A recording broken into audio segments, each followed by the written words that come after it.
মাশাআল্লাহ মাশাআল্লাহ, কত সুন্দর ঘাস হয়েছে। আজকে ঘাস বাঁচতাম হয়েছি।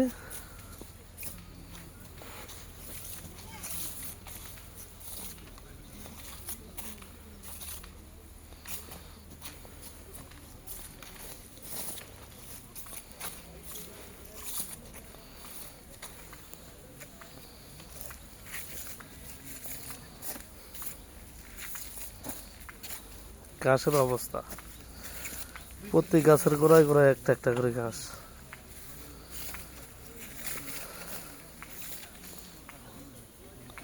লোকজনে বাঁচতে আছে মাশাআল্লাহ করে ঘাস। কোনো গাছ আর বাদ নাই, সব গাছের গোড়ায় গোড়ায় একখান একখান একখান দুইখান করে আছে।